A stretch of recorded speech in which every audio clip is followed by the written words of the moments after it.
For January the 13th, 2023, we talk about The Past Within, Returnal, Citizen Sleeper, and much more. Welcome to Level 442.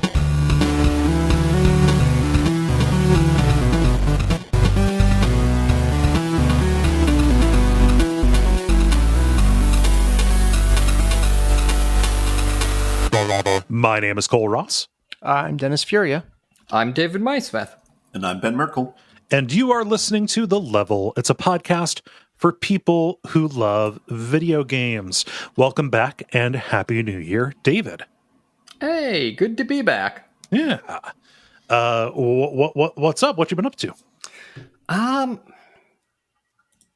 Not a whole heck of a lot. Just kind of recovering from the holidays and then keep on. I've got a jacket I've been working on that I'm almost finished. I just need to sew on the buttons for the epaulets. That sounds complicated. Buttons.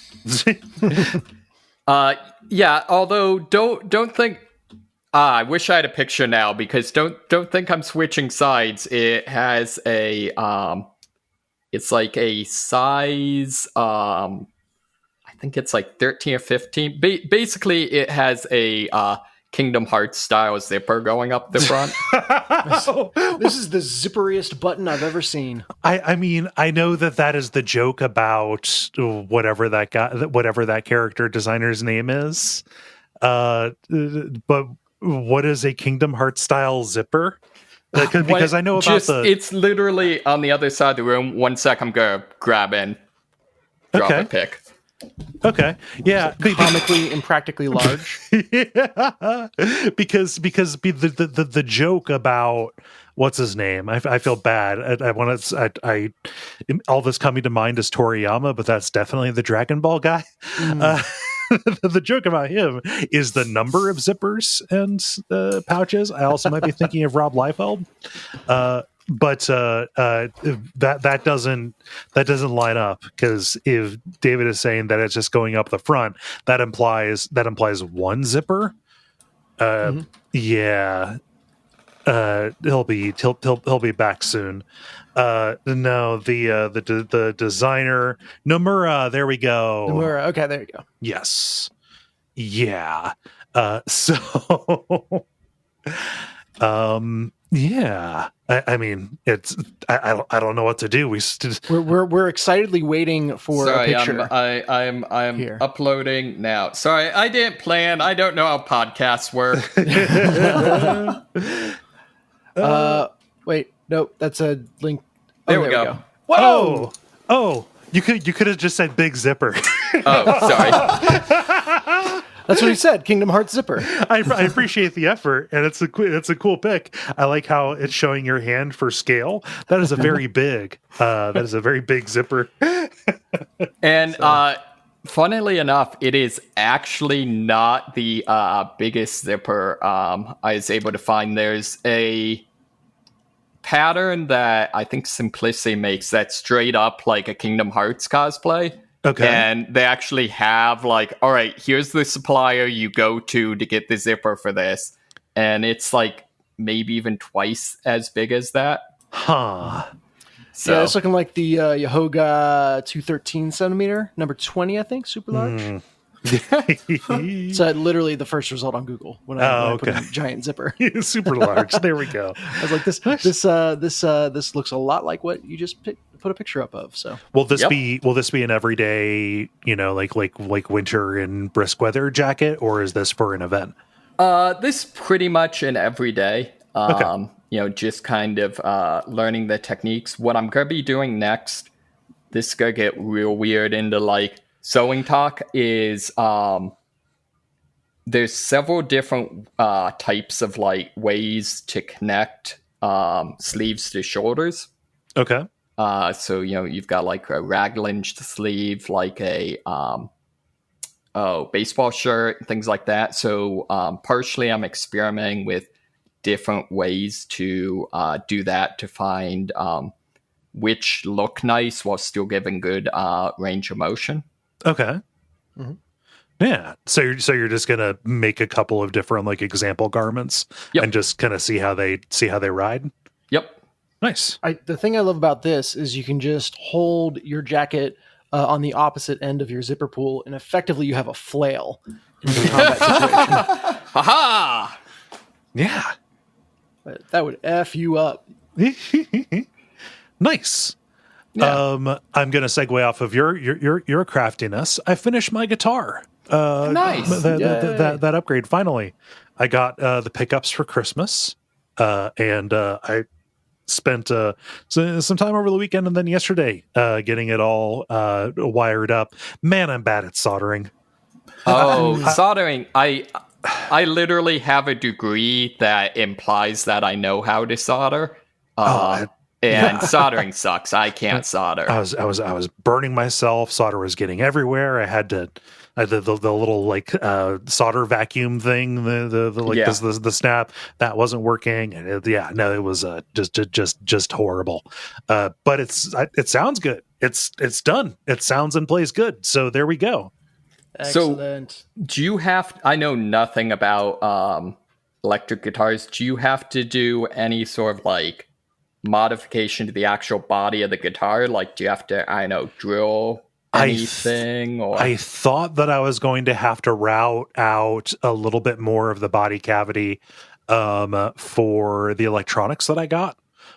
Just because the old Switch was just a real flimsy, bad one, and the new one is, it's a good Switch that's not going to buzz and rattle and stuff like that. It was deep, so it was deeper than the other one, but what I thought was that pressing on it was just a problem of like wires laying in there when I was like doing a test seating in it. But when I actually put the wires through the channels to go where they needed to go inside the body, then it was fine. The only modification that I needed to do to any of the wood was when I replaced the existing tuning machines with locking tuning pegs.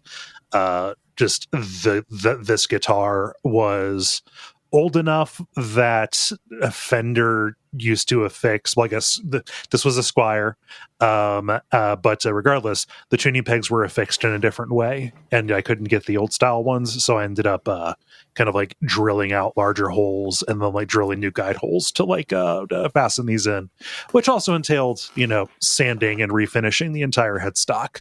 But it's got like a cool distressed look to it now, so I'm fine cool with it. Yeah, very cool. Yeah.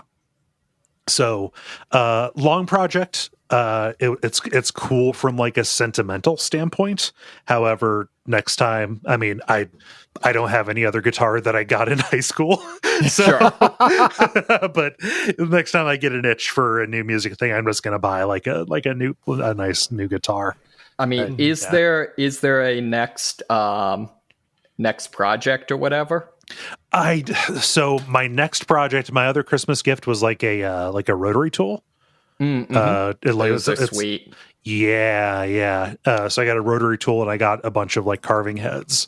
So I'm going to be messing around with doing some wood carving with that. Honestly, just to fuck around. Right. Yeah, but no, I've been just practicing with the different bits and trying to get used to the technique. You see a montage of Kole in the wood shop, and he's got a lathe, he's got the rotary tool, he's got all this stuff, and at the end it zooms out and there's just wood shavings everywhere. There was no product, he just whittled. It took a lot of work, but that tree is as destroyed as it's ever going to get. So this Cole's paper. Entropy Accelerator, Cole Ross. This whole thing reminds me of do you remember Dennis, we went to in college the like P&G Christmas whatever with some just amazing jazz musician like pianist? If you got the good one it was Michael Bublé, if you got the bad one it was Harry Connick Jr. Probably the second one. Slam Harry Connick Jr. So I just remember one of his stories talk about like he wanted to do a like blues album and wanted to have the sound of like a shitty like like blues bar. well loved. Exactly. But he was talking about, like, he had a problem of, since he is fairly well known, like, whenever he'd order a shitty piano from a company, they'd find out who it was and, like, send him their best one. I mean, you start ordering under an alias then. Yeah, I think if it's the one I think that was Michael Bublé, and he said what he wound up doing is he went to pick up his piano, and of course there was they gave him the deluxe treatment when he arrived to pick it up, but he was on their loading dock and there was a piano over in the corner that like the guys who worked at the factory would play when they had spare time. He's like, so my order's that one now, and that's the one he took. Nice. Yeah, nice. Yeah, so that's me. Ben, how about you? What's going on? Not much. I went to Portland over the weekend for a friend's birthday.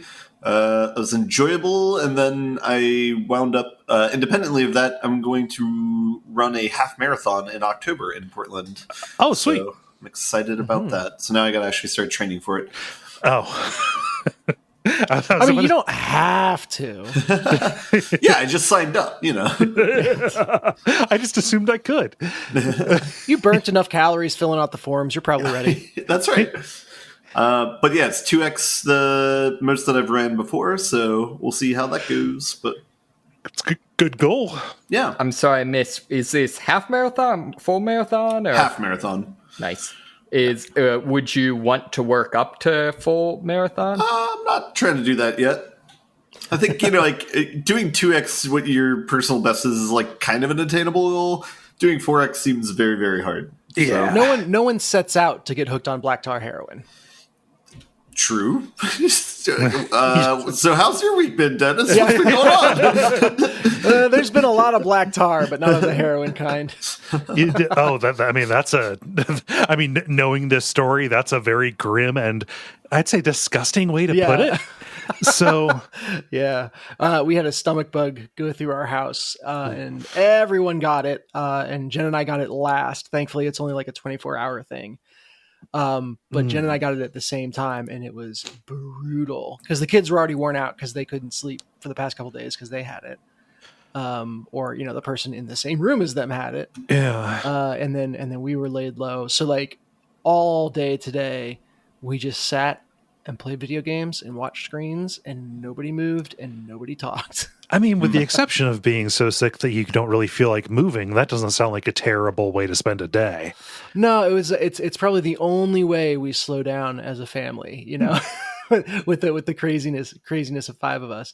But it did reach a point early in the morning today. We're talking like 3 a.m. where we had every toilet in our house had someone puking in it at the same time. So how many toilets do you have? 3. Oh. Yeah. And it was one of those things where it's like, all right, if anyone else pops off, this is going to get real bad. I mean, I don't know about you guys. Whenever I got sick, there was always like the bowl that you put you put a grocery bag in. Somebody put a grocery bag in, and just like, okay, put that by your bed. Here's a bell to ring in case we don't hear you doing that. Yeah.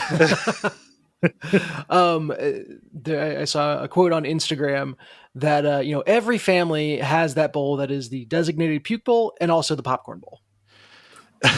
Yeah, it was the same bowl, but we put the liner in it is the thing. So that's good. That makes it okay. Didn't wash it, but just the liner was good enough. Oh, no. Yeah, it's a matter of faith, really. That's I will say, like, I have taken so many showers in the past day or two, and everyone is super duper squeaky clean. Yeah, that's good. While we're laid low. So which of the kids was patient zero? Well, so Luke and Milo started complaining about feeling weird at the same time.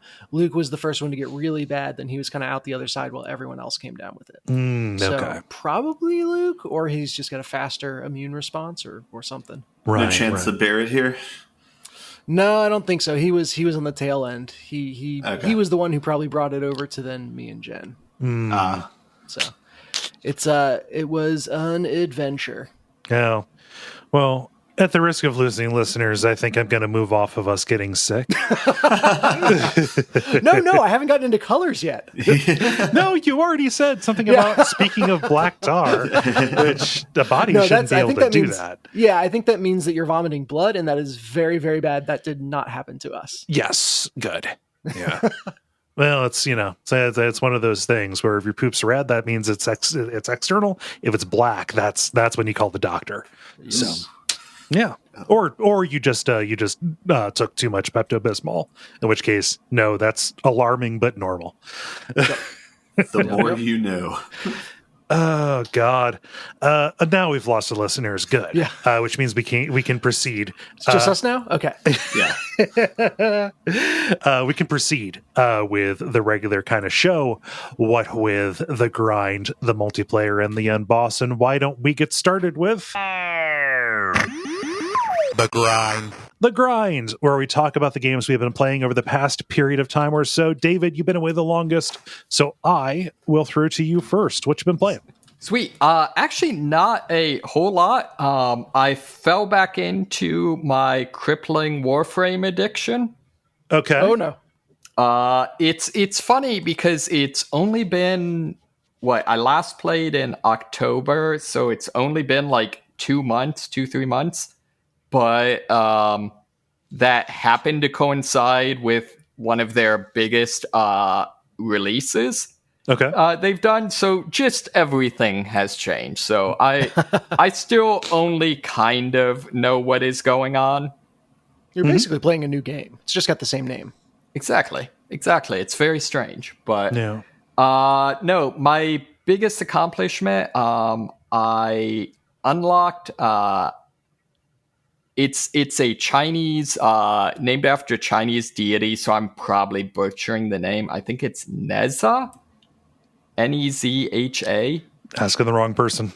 Yeah. So it's in the myths, it's he is is usually presented as a youth. As like super, kind of youthful and beautiful and that sort of thing. And so in Warframe, it's the only frame that's more or less non-binary, which is kind of cool. It's basically it's technically a male frame, which in terms of like I think some of the animation sets and stuff like that. But the like overall build is. Female, has twin pigtails. Like it's a very kind of androgynous type of thing, which is cool. Also, it's just really fun to play. Their whole thing is that one of their special abilities is when they do any of the like slide tackle maneuvers, parkour maneuvers, friction affects them less. Okay. So you can just kind of go super speed sliding all over the level. And then they've also then combined that with one of their abilities, basically just leaves a trail of fire behind them. So you can pretty much just activate that ability and go like parkouring all over the place through crowds of enemies starting fires. Excellent. Which, strangely enough, is nowhere near the most bizarre abilities in Warframe because it's Warframe. Well, I mean, yeah. It is always the most bizarre, and it can always get more bizarre. Yeah, exactly. So, honestly, that's about all that's noteworthy for that. I'm just continuing on grinding and having fun, being blatantly overpowered in a game that's kind of built around you being overpowered. Now, do you like crank up the difficulty, or are you like playing on any kind of challenge mode, or are you just running whatever basic level of stuff? So it really varies. One of the things that I think is maybe one of the secret keys to Warframe's success is that, there'll be various things where you'll have a challenge where it's like, all right, today the random challenge is to do this mission, or for a limited time, you get some high-end reward for, beating this mission 3 times. And fairly often it'll be one of the low-level missions. Oh, nice. Which is fun because that means there's incentive to just every so often just do a mission where you're just steamrolling everything. Which, again, it's a sometimes food, but it is definitely sometimes the right call. On the other hand,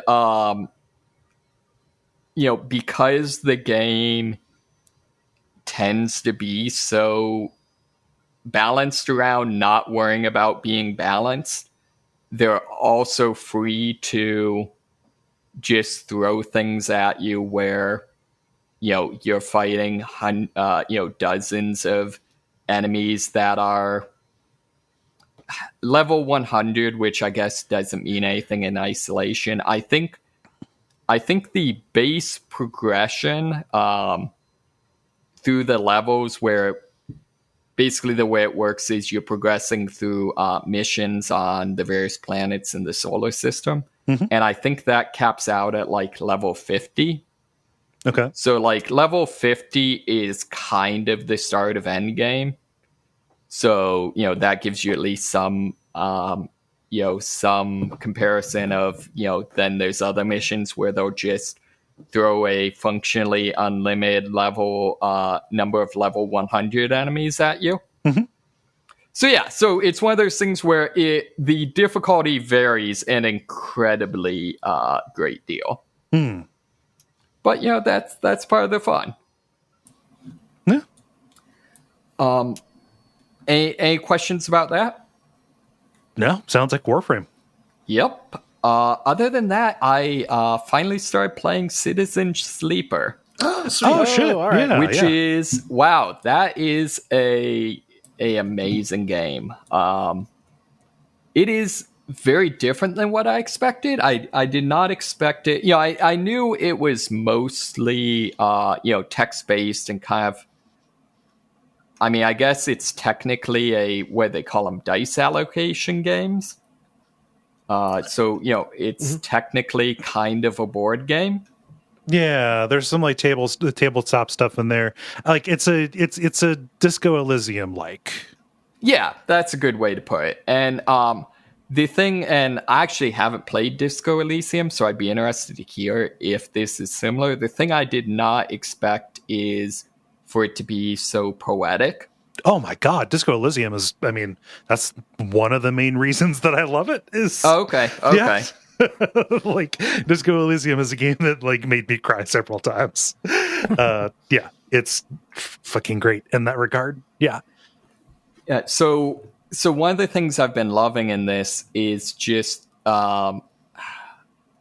they put a lot of effort into exploring the sci-fi thing. I guess I should say kind of the backstory of this is that you are someone who entered into a form of indentured servitude where they basically upload your consciousness to a computer and put it in a robot body.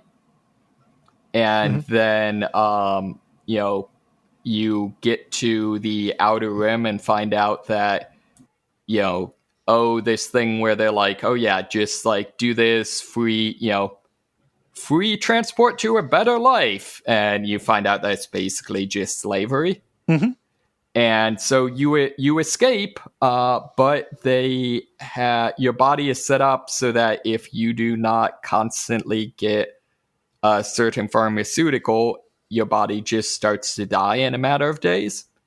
And so you're, trying to figure out how to, work your way into, dealing with that situation.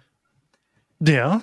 But one of the really cool things with it is, they put a lot of effort into describing, not from a functional sense, what it's like to be a robot in terms of just like, oh yeah, now you are really good at dealing with computers, or, you don't need to sleep or whatever. And, not so much that sort of thing, so much as trying to explain I guess, what is it like to find yourself as a robot? Mm-hmm. So, like, one of, I think, the coolest ones is they talk about at the beginning, how there's just constantly a sense that, there's a slight processing delay between, thinking and acting that is too brief for you to really, consciously make a difference, but is enough that you can't, that you can never not notice it. It's input lag. It's kind of exactly. It's what makes playing a game over a streaming service hard. Yeah, exactly. So just things like that are just a really cool way to. I wouldn't exactly call this hard science fiction because it's not. Not doing like, oh yeah, and here's the, chemistry and, how the circuitry works, but it's the type of science fiction that is not just, fantasy. It's very preoccupied with exploring, different ways of being and, different ways that science might affect people. Mm-hmm. My understanding is it's also a very anti-capitalist game. Yes. Which is good because considering you start out basically as a slave to a corporation, it would be kind of weird if it was a pro-capitalist game. At the end, that's another thing that makes it similar to Disco Elysium. Yeah, so that would be the ending of the game if it was a pro-capitalist game. Yeah, yes, exactly. So I haven't gotten a lot into that, but what I've seen so far has been a lot of fun. Mm-hmm. The other thing I'd really highlight is the art in it is really great. Yeah. All of the major characters are, hand drawn, and the fashion in it is just very, very well done.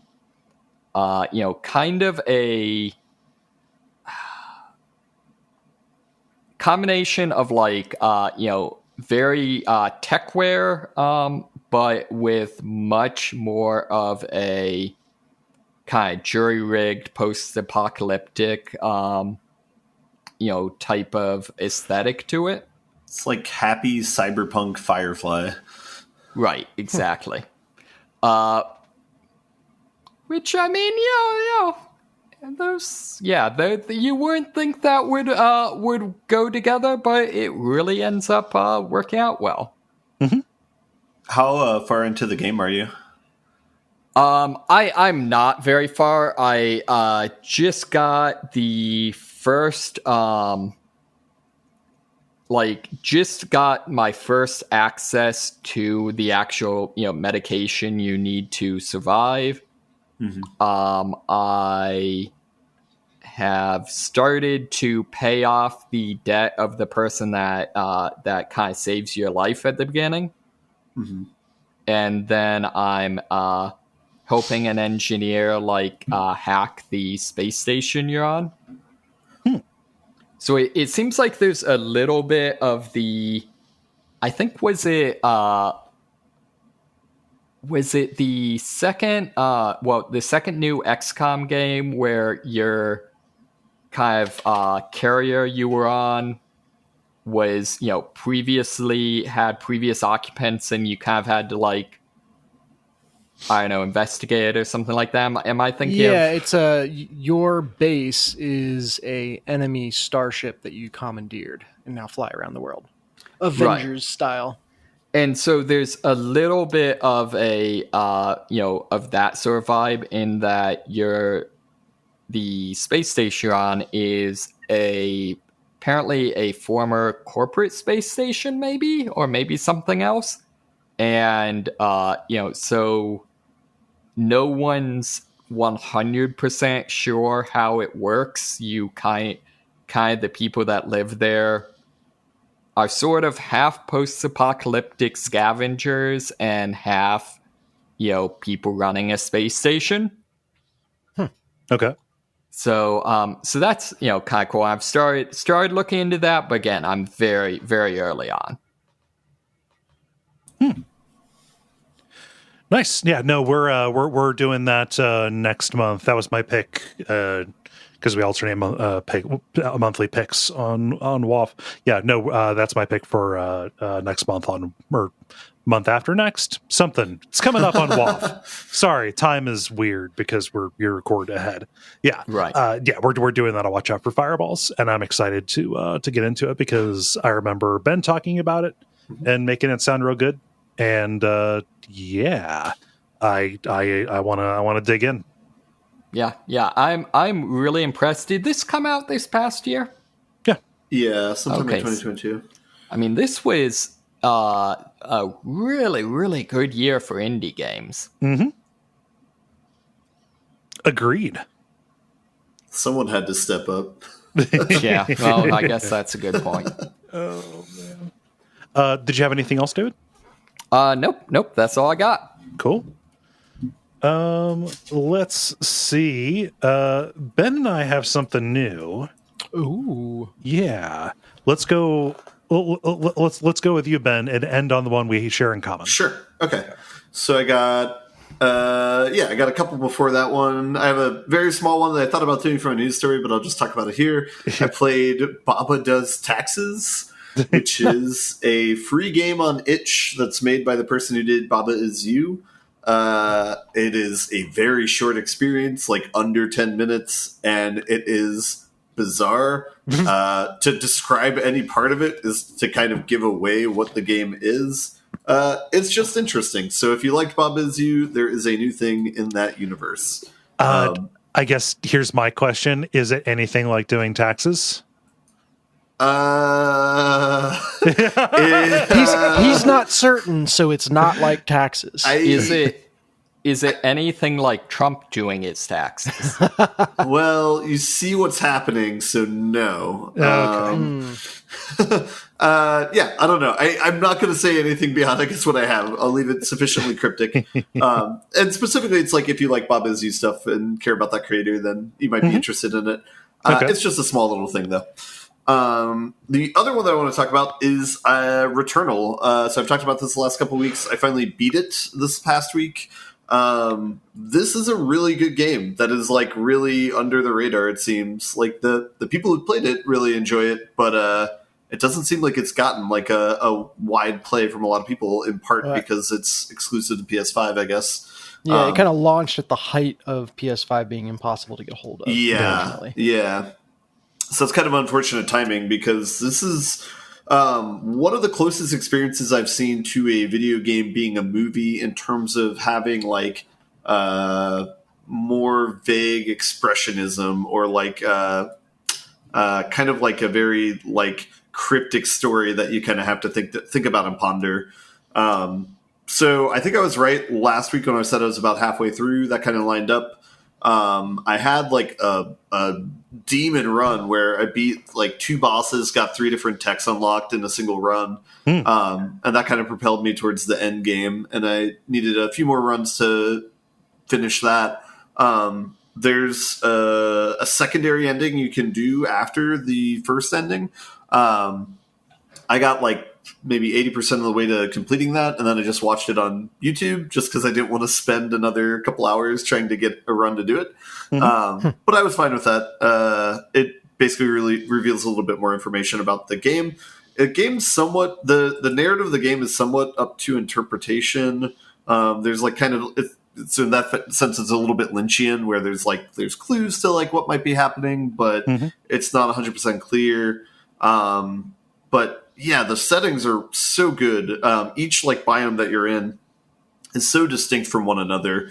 They did like a really strong job with that. All the boss fights in the game are really, really good. That is another strength in it. But man, is it a punishing game. Like on top of this, after I completed the game, I watched there's like a devs react to a speedrun video for this game. And it has the game director and the game narrative director. But instead of like watching a speedrun, it's more interesting because it's like a faux commentary on the game, where it's like they kind of talk about the process of making it as the person who's speedrunning is going through the different biomes and boss fights. So it's kind of interesting to hear their perspective on that. One of the things that they harped on was like anything that isn't fun to do multiple times, the player just does once. The game itself, they wanted to feel fun like 100 times over. So if it's like your 100th time playing the game, it still feels fun, like clearing a specific area. And the game has a really interesting progression to it that's somewhat hidden, where it's basically as you unlock these permanent technologies and as you defeat boss battles, you basically can explore more of the map that's there, but has been there the entire time. Mm-hmm. And so it actually does get easier because there's more rewards that you have access to now. Yeah. So it's very, very hidden because it's like, you just feel like a badass towards the end of it, and it's true, but it's because like more of the world is opened up for you. So it's a pretty tough like hill to get over, though, is like getting to the point where you're beating the bosses at each biome. It's not uncommon for like the first biome to take like maybe 20 hours to get past that, or 10 to 20 hours or something like that, and that's only a sixth of the way through the game. But you kind of, once you get the hang of things, you kind of progress more quickly. What I just realized is the whole principle of if it's not fun, we don't do it more than once is probably why they were so bad about saving. What do you mean? You can pause the game. Well, the whole complaint when it first launched was that it was very difficult to, like, a run was a run, and you couldn't interrupt it for anything. You could lose progress. That might have been something that has changed, because it's like you can just like turn off your PS5 and when you boot it up again, it's in the same spot. That might change if you're doing stuff online, because there's like a whole, like you can, I don't know if you can do like co-op or anything like that, but there's a whole online component that I haven't even accessed at all. They added a co-op mode, but they have like asymmetric kind of things where ghosts, basically like versions of other players' builds, can optionally invade you. Yeah, kind of. Yeah. I know, like there's bodies where you see replays and it's like a 50-50. Like so many things in this game, there's a 50-50 of a good outcome or a bad outcome. It's either infested by a monster and then you have a boss fight you need to have, or it's just like, oh, here's some credits. Yeah. The other thing that was interesting on the commentary is they were talking about how they wanted the narrative to be like opt-in, essentially, which is a lot of the narrative will take place. There is a barnyard house on this like alien planet that resembles your own house. Yeah, it's a real trip when you first see that. Yes, it's a very very iconic or instantly classic looking. But you can walk into the house when the lights are on, and it changes to first person, and you can start to get some context about the story through that experience. And that basically happened once per new biome you get to. So there's like maybe 5 or 6 of these experiences throughout the game that you can unlock. But what's weird about it is you're getting it on like subsequent playthroughs. So you get the achievement of unlocking a biome, but then you have to die and start the game over to get this narrative part. So it's interesting the way they structured the game, where that's not something that forces the player to go through that if they don't want to. But there is enough details there to have like a pretty well fleshed out narrative. Mm-hmm. Other thing I want to pour some compliments on is one of the boss fights features like a musical, like a song, very dominantly. It's very connected with the boss battle. And that is like one of the coolest experiences that I've had in a video game in like the last like year or two. It was just firing on all cylinders. Like it's, all these games, the bosses turn into like bullet storms. It is like a bullet hell type game or whatever, even though it doesn't initially feel like that at all. But when you're at the boss battles, it's definitely that. But the audio combined with the visuals and combined with like the pressure of trying to kill the boss so that you don't die and reset all this progress. It was just like an amazing experience. And so I've listened to the song from that battle like all weekend since then. So, and then the song has like a narrative significance as well. So, really impressive that like everything kind of came together in that part of the game. So, I think other people. Yeah, I was going to say, I think other people on the network have poured sugar on this game, and I think it's completely deserved. This is a really good game. And it is confirmed to be coming to PC, right? I believe so, yeah. I think the system requirements are ridiculous. Steam. But... Oh, it's on Steam now? I think so. What? Might be on Steam as part of like a pre-order kind of thing. One sec, I was just looking at. Yeah. But is there another game that has a very similar look, by the way? I mean, the marketing looks similar to Dead Space, which is another reason why people kind of wrote it off. It's coming soon. The game is more close to Scorn than it is something like Dead Space in terms of the art style. And that's like another thing that was such a surprise with this game is the fact that it is that style.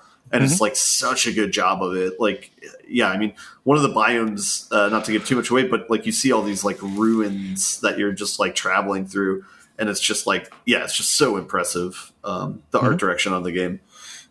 Each new biome is so distinct from one another. It's just like a treat to explore, even though it's very punishing at the same time. But yeah. Sounds like you're wild about this game. Yeah. It's kind of a bummer that I'm done with it and kind of over with it, you know. But it was a very, I thought very it was cool supposed experience. to be fun 100 times over. Yeah, but it's yeah. But now it's over. It's kind of. Do you think you died more than 100 times? Probably, yeah. Probably So around there you go. Yeah. I put like 20 to 30 hours in it, I think. So. So it's fairly short. Jeez. I don't know. It might be 30 to 40. I don't know. I should say I checked, and let me see where I'm at Warframe. Right. Oh, no. That's Oh, a no. perpetual game, though. It's a service game. 488 hours. Yeah, no. Impressive. Most impressive. But I mean, like, I don't know. Wonder where I am at. Oh, dang it. No, I was wondering where I'm at. I'm trying to think of what comparable games I played. That's neither here nor there. Yeah. Yep. Nice. So if you can't get this on PS5, check it out when it comes to PC if you can play it. So. Yep. Nice. And then the last game is the one that we can talk about. We played this earlier today. Yeah. To completion. So it's not a terribly long game, but it's pretty interesting. It's a fun experience, yeah. No, this is a game called The Past Within. It's made by the Rusty Lake people. Okay. Yeah, so if you know the style, like those Rusty Lake, kind of light horror, but with more kind of surreal, kind of just more staid kind of aesthetic to it. But the games are primarily puzzle games, like Room Escape, kind of deals. This is one of them that is multiplayer, but the multiplayer is handled in a wild way. I thought that this was going to be like It Takes Two or what have you, where, it is two people trying to solve these puzzles together. But instead, it's a little bit more oblique. And I do not actually think that either computer needs to be connected to the internet at all for it. Yep. It is, yeah, the way it is basically there's two separate games that are completely independent of one another in a sense, but you can only progress in each through information that's in the other game. So it's like both people are in their own escape room, but the puzzles are integrated together. Yeah. So the information I have solves Cole's puzzle and vice versa. Yeah, and when I solve my puzzle with information from Ben, the result is always information for me to give back to Ben to solve to solve his own thing. So the idea sounds like Operation Tango. It's pretty similar, except without like a time constraint kind of deal. So the premise is this young woman, her dad has died. And has left a note saying, "Hey, there is a way to revive me." And one person is playing in 1926, and the other person is playing in 1984, and everything is ultimately this ritual that this guy is trying to enact. Not going to say how it turns out, but that it's saying like, "Okay, I found somebody I trust in the future, and a way for you to communicate. Do all this stuff." And the ways that they interact are pretty cool, even though this is a game meant to be played by people on voice chat. Like that is the mechanic, is the communication back and forth and trying to figure out how to conceptualize what you are seeing, so you can ask the other person what you need. So it's kind of like a little bit Operation Tango, but like almost weirdly, it's like a room escape version of Keep Talking and Nobody Explodes without the threat of an explosion. So was the stated goal on this just, I want to make a game that's impossible to Twitch stream? I also want to point out that it sounds like this game could also be accurately described as Keep Talking and Nobody Explodes. But that is not a misnomer. I mean, explodes in anger or fury.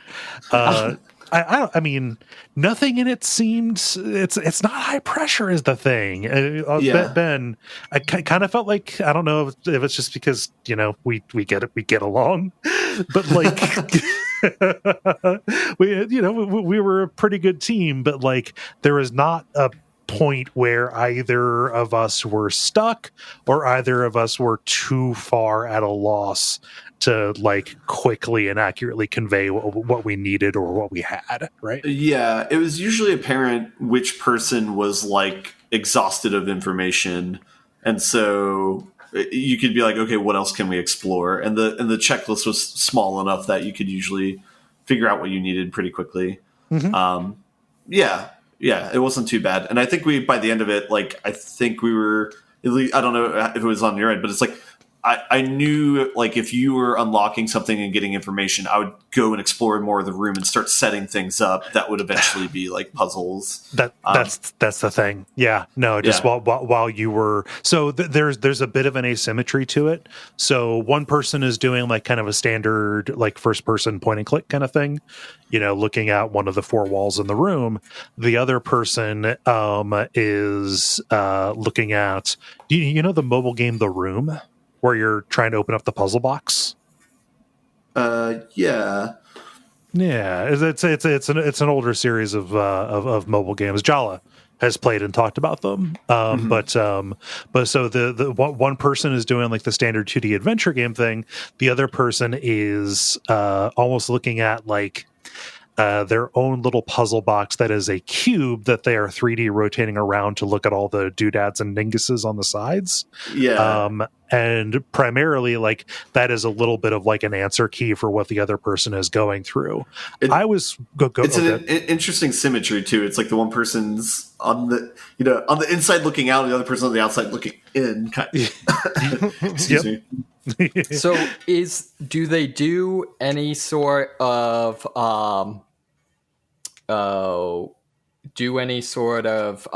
Fallout 4 type thing where can you beat the game in the first 5 minutes by just being like, nah, I've seen Hellborn Heart, I'm not screwing with a puzzle box? No. It's you got to go through everything. It's not like Myst where you can go in and find just pick the right answer key at random and enter it. Yeah. And then curiously, they have 2 different modes for the game where you at the beginning you choose butterfly or bee, and we tried playing it a little bit the reverse roles after we beat it, and it looks like it's the same game, but just like the answers are different. But I don't know if that's true or not, because it's whichever one you pick, you kind of see references to that animal throughout your version of the game. Yeah. So like there's we chose butterfly at first thinking that it was a difficulty kind of selection kind of deal. Just like, hey, if this is the case, we don't want to get ourselves into like a hard mode or whatever. And there was a butterfly that factored into not necessarily the puzzles. Like the bee could have easily fit in the precise way that the butterfly did, but the other way was like, it just kind of changes up the codes that you have to pass back and forth. So I think that like it's a way so that there is not just like one canonical like walkthrough playthrough people can get, but it's also a way to make sure that 2 people who are playing at the same time, like you have to, like, it'll ask you like, okay, did both of you select butterfly? It's also interesting. They give for somebody who's playing this like single player at the beginning, they give you like links to they have like an open Discord server that you can go to and like try and find a partner to play through the game if you don't have somebody in mind. I couldn't imagine playing this with a stranger. A random person. Oh my god. And it's really interesting. At the beginning, they ask you, "Do you trust the other person?" Which is a very weird question to ask, but I don't know how that changes the game, depending on how you answer. We should have said no, right? Yeah. But this was fun. I think Samsara Room, I think, is the one that they made before that maybe you streamed. Is that correct? Or... I streamed Rusty Lake Hotel. Oh, okay. Yeah. And that's the one where you're trying to murder all the animals? Oh, yeah. It's grisly. Jolly couldn't watch it because of the room where I had to just you in puzzles mow through shit tons of birds. Oh, no. Yeah. There's a similar grotesqueness in this one in the art style. Yeah. Yep. There's some real weird things you do as far as throughout the process, but and there's a fun twist I think about halfway through the game as well, without revealing too much. But, just structurally, I think something that, like, if two people are going into it, if they're a little bit worried, so that asymmetry that I talked about, where like one person is on the, like, doing the cube side, I got self-conscious because it felt like I was doing like cooler stuff in the first, like when I was doing the regular adventure game stuff. I mean, just because it felt more overtly than like you were just the guy in puzzle the master van. Yeah. Like just, okay, like I was giving you the okay, here's what I need, and you pulled up the answer key, like, to find that. Halfway through, so for us about an hour in, it switches. So both of you get to play both roles. It's just that the person in the past does the standard adventure game stuff first. Mm-hmm. Yeah. Both are interesting, though. Yeah. Yeah. So thumbs up. I thought this was a fun experience. It's like $6. So yeah, it's real cool. I also agree. It's worth time. Especially if you're into games like It Takes Two and stuff like that. This scratches a similar itch, but it's a very bite-sized version of it. Yes. I am... If you wanted It Takes Two, but less heartwarming. For some reason, this was a less problematic narrative than It Takes Two, and that's saying something given what the narrative is and this is. Yeah, there is nothing as traumatic as dragging a sobbing elephant to her death.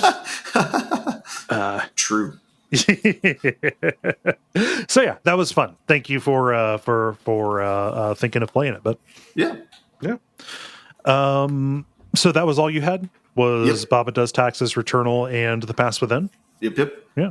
And I had The Past Within, and also over the weekend I finished streaming the Dark Pictures anthology, The Devil in Me.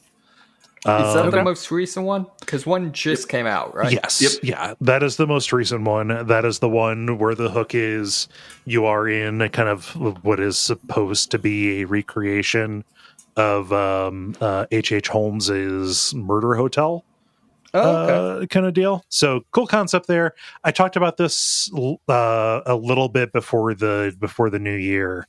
And I was real down on it, but I said, hey, I'm holding out hope. I'm only like halfway through. Maybe it picks up, maybe it kind of justifies itself. This is by far the weakest of the Dark Pictures anthologies. Oh man. Haven't the previous ones also been considered a little weak? I mean, like, they are certainly a diminished product compared to The Quarry and Until Dawn, but I liked them. I think that each of them had something to recommend them, as just kind of like a bite-sized anthology entry, but just that were, imaginative and cool. This one has very little imagination to it. Like, it's literally just like, what if we mixed Saw, but like a bad Saw? There's another type. I mean, listen, Saw went through very many, with several movements over the course of the entire series. There are like 9 the of them. first one and the rest of them. So I would say the first 3 are all solid. But regardless, like a real, like, weirdly bloodless and not imaginative or creative Saw. You know, say what you will about the Saw movies, but like they had creative, like, kill mechanisms and stuff. There are very few of them in this, and none of them are cool. Which sucks. Yeah, that's kind of a problem when that's kind of the pitch. Yes, I would agree. And then in the back third, it just kind of turns into a standard slasher kind of thing, and it just doesn't work. It is not ridiculous enough to be like funny, you know, and like like this these assholes, I can't believe they're doing this, you know, that kind of way, where one of these games or a movie like that could be you know, enjoyable in that regard, and that is compounded with a ton of filler. There's just so much, like, they put in like climbing into it, to where it's like they're trying to do a little bit of an Uncharted thing, but with not the level design chops to back it up. That feels so out of place for that type of game. It's so bad. And like, again, I'm a person who loves him some jank. It's good. It's fun. Just let it happen, as long as it doesn't get rid of progress, right? But like constant glitches, constant just like weird little like changes in between shots, like loading screens in between shots sometimes, and just some, you know, man, it's pretty. Oh, here's the thing. Every character has a way to like light up the scene in front of them. And I, in one of the darkest sequences in the game, just that button was just bugged. Oh no! It didn't do anything, so I had to go in and turn up the brightness all the way and only barely get through. And again, I was playing this on stream. I couldn't see shit, and with the encoding, they could see less than shit, the viewers. Also, coincidentally, the review for this game, less than shit.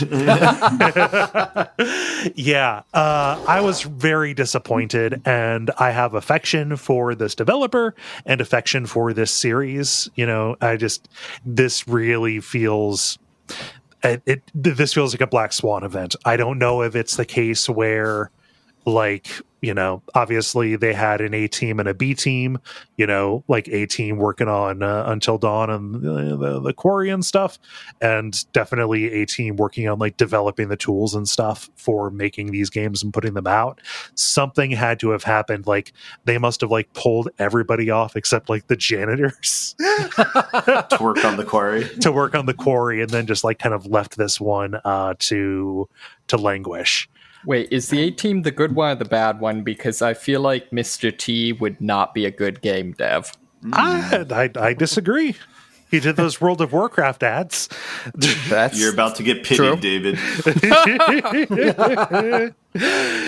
No, the A-Team would be the good one. Yeah. Okay. Yes. So, and I'm like, I want to hold out hope. So this is the end of the first season, right? And they've got another season coming up, and each of these games includes like a little preview, like a snippet of what you can expect in the next episode. And the next one's like a in space sci-fi horror thing, which I don't know, could plausibly be good, but let me know if you've heard this plot before. The group of explorers goes to the surface of a planet and brings back something called the Marker, and then suddenly people on the ship start acting weird. Ooh, that sounds like an original storyline. It's literally just Dead Space. I was going to say, though, what I saw, which is just Alien. Yeah. Go ahead, David. Oh, I'm not sure where I was going with that, but so one of the things I saw when I caught some streams of the first game in the series or whatever is it seemed like there was an implication of some sort of like shared plot line or, you know, something like that between games. Did any of that pan out? So that was a factor. At least I forget about the end of part 1, but it was a little bit in part 2 and definitely in part 3. Nothing about it here. Oh, nothing. Like there were like moves towards all of this being linked by some kind of government agency. I don't know if they were like gonna do like an SCP kind of thing, you know. Yeah. And you've got the narrator, you've got like the guy who does the interstitials, like, you know, between chapters, if somebody dies and gives you hints and does like a, you know, like a crypt keeper kind of double entendre kind of things. But that's a common element between all of them. But as far as I can tell, there's like, it's literally just him presenting these stories and, you know, him reacting to your choices. It doesn't seem like he is an agent or an actor in this at all. Oh, that's a too stylistic bad. connection. Yeah. Man, I just very disappointed. I wanted it to be good. I wanted them to end the season on a strong note, especially when it comes to justifying the next ones. But like, and you know, 1 bad note out of 4 is not terrible, but when you say season, did you have to buy these in a pack? Like, were you committed? No. Okay. No. It's just they come out once a year and they're, you know, $30 each or so. Yeah. Okay. Yeah, I was going to say an easy explanation for why they kind of lost steam is like, well, we've had everyone's money for 4 years on this project, so we got to get on to the next one. Yep, not the case. Okay. Yeah. So, unless there are any other questions about that, I am happy to leave the devil in me behind me. Well, at least there are A-teams making good games still. Yeah, the core is great. Like, I look forward to whatever they follow it up with in 6 years. Well,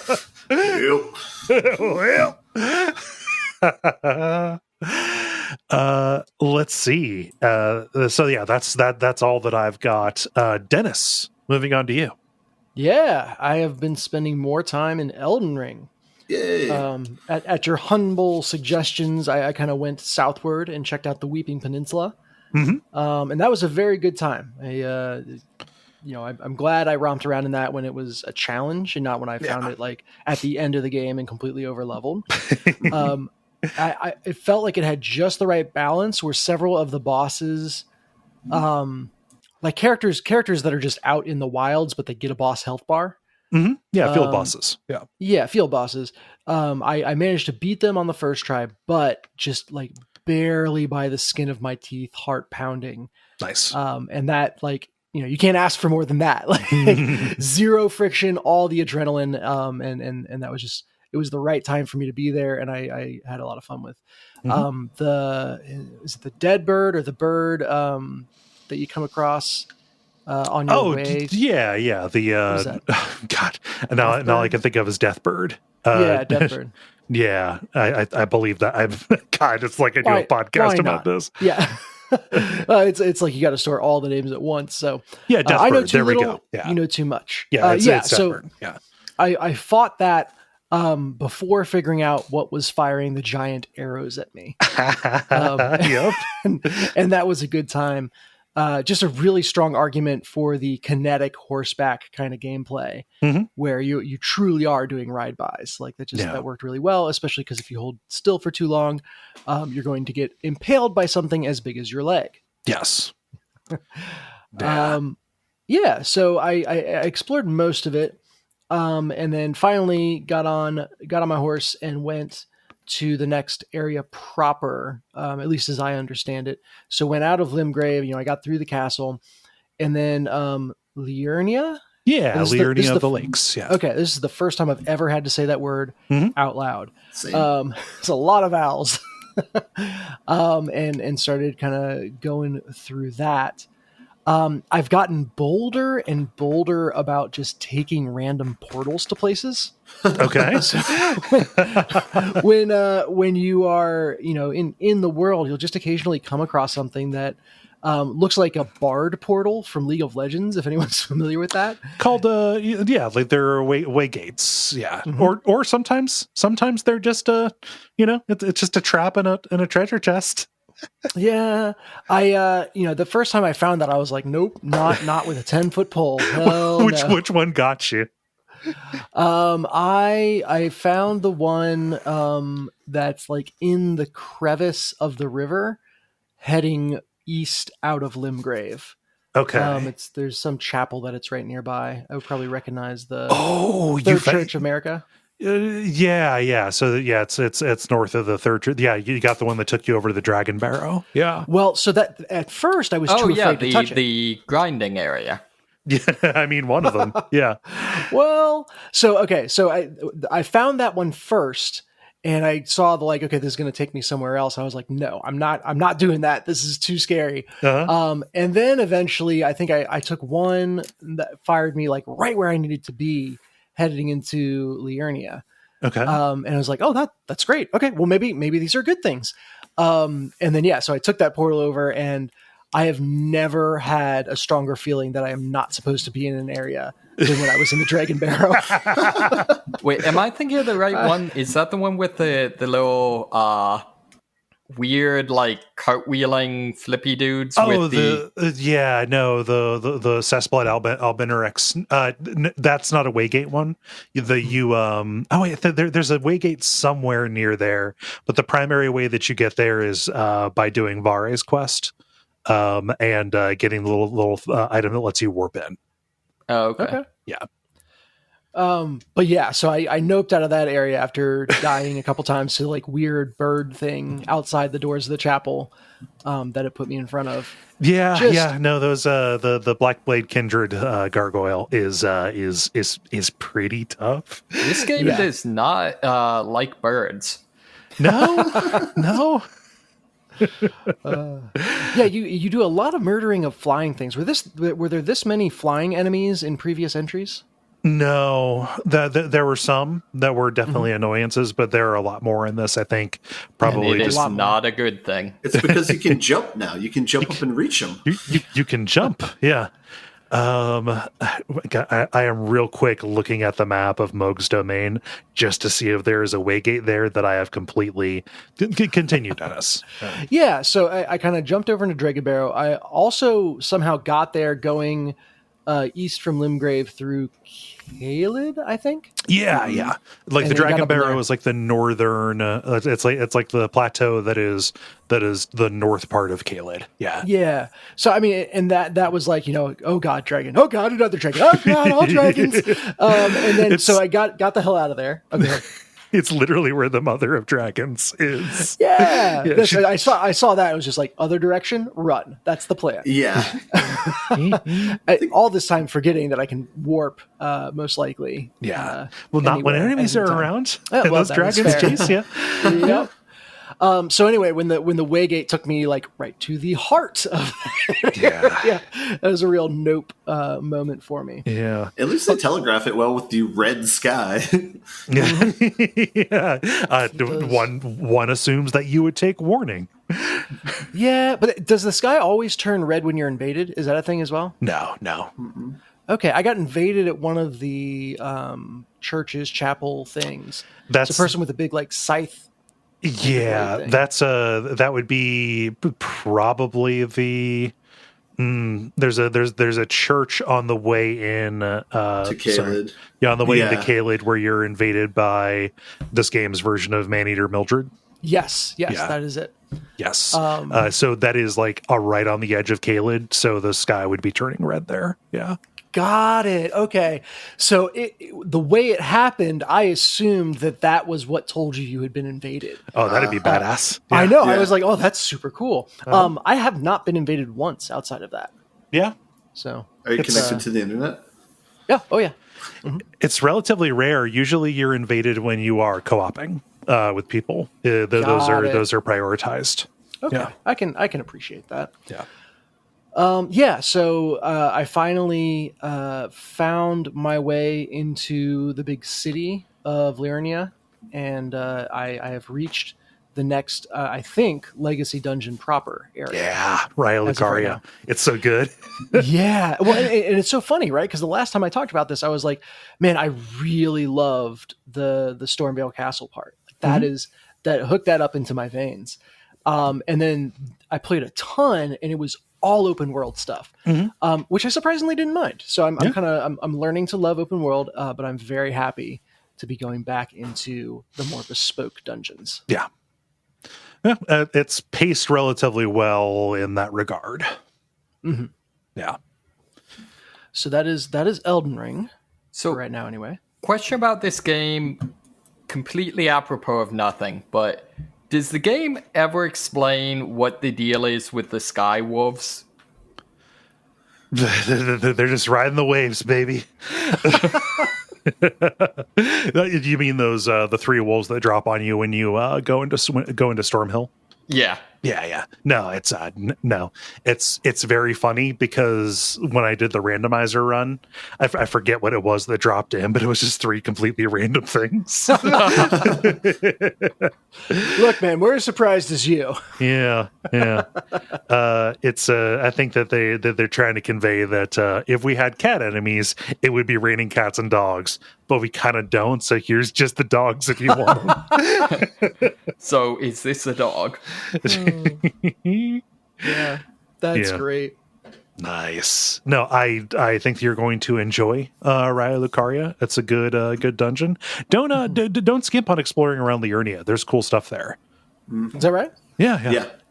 Okay. Will do. Especially in the east. Start poking around because that's a place where you're going to start getting into like the underground a little bit more. Oh, I mean, yeah. Liurnia is just all caves. Yes. All I'm talking about like one of the major areas of the Underdark is cool. down there. Yeah. So that in my gameplay, one of the like underground things was basically the first thing I did. Okay. That was probably you got over to the Schiefer River well in Mistwood. Yeah, probably. There's a huge elevator. Yeah. Yep. I got to the other side of that elevator. Underwhelming so far. Yeah. I was like, oh, I've been here before. Yeah. The thing that takes you to is not necessarily very exciting. Yeah. I'm wondering, like, I won't mind if you spoil this, but is there anything that ever points you down there, or is it just purely a like, here's something fun to explore? Something fun to explore. Okay. Are you talking about going up to the elevator and getting to the arena with the big jar standing in front of it? No, I haven't found that yet. Okay. I found an elevator up to it was like a similar well building, but it was in a crevice in Kale. Yeah, that's the one. If you go north from there, it'll take you to the jar. I went the other direction and was like, oh, I'm in the blood swamp again. Yeah. No, that like if you go south, that'll take you to Aeonia. If you go north, you get to the outside of that arena. Yeah. The nuts on Elden Ring and these games in general, just for being willing to be like, yep, you can forget about this and completely miss things. Like maybe I would have gotten back around to it, maybe not. But there is no pick me, reminder flashing icon being like, see every corner of our game, which makes me want to explore it that much more. Yeah. Make liberal use of the little map markers you can put down. I've mostly marked candles, being like, I'll come back at night. And then I always forget to come back at night. Right. Yeah. I made ample use of the skull one because just like, I want to come back and beat this boss when I'm a little bit more leveled because I'm really frustrated right now. I've given it the old college try. But yeah, I develop my own kind of, I think everybody does this, but just, you develop like a little language with what you're leaving down there with those markers. It's a very Dark Souls way to do a map. Yes. Oh, also like just a random one-off. So I mentioned I found the key to the Liurnia place. And I just thought it was so weird that they give you like a treasure map, like a literal look at this and compare it to your map and find the treasure thing. I don't know if that's going to be a recurring theme. It's the first and only time it's happened to me that I can think of in this playthrough. How cool is it to sneak up under that dragon to get that key? Oh, you snuck, huh? No, I went in guns blazing. His name is Smaragd. Like, it couldn't be any clearer. They want you to do a Bilbo thing. I didn't say that I made the right decision. Okay. All right. Yeah, but it's like, I kind of snuck and stuck, and then I think he shifted, and it was probably just like it probably wasn't that he saw me, but I broke and was like, all right, we're doing this, and then very quickly was not doing anything because I was dead. No. But anyway, yeah, it just like that is such an odd way to guide you there. It almost feels on the nose for a game that is, like I just said, very comfortable being obtuse. So yeah, it's interesting to see them experimenting, and that one stuck out to me. And yeah, I will go back and kill that damn dragon eventually, but now is not the time. Yeah. And perfect segue for I will play it eventually, but now is probably not the time. Okay. I tried Darktide. Oh. Yeah, which David, I know you played. Oh yeah. And like this is some primo Vermintide action here. The bones of the game are very much in line with what FactShark does really well, the developer.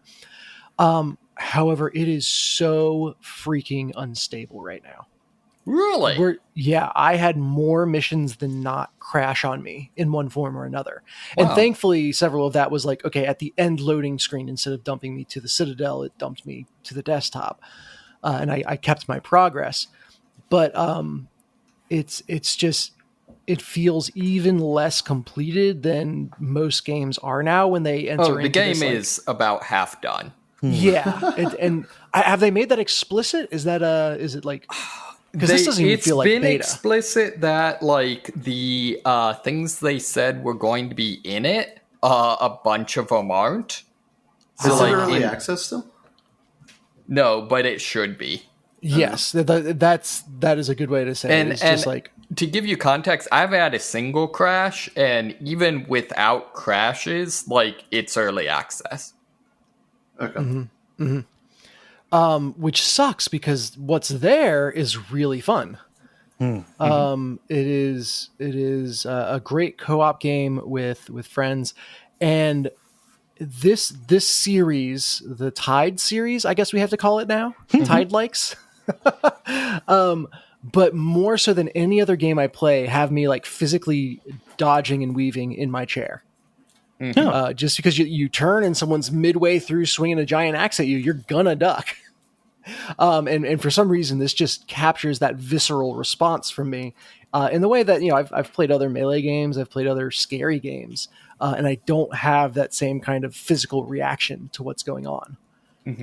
So it's very kinetic.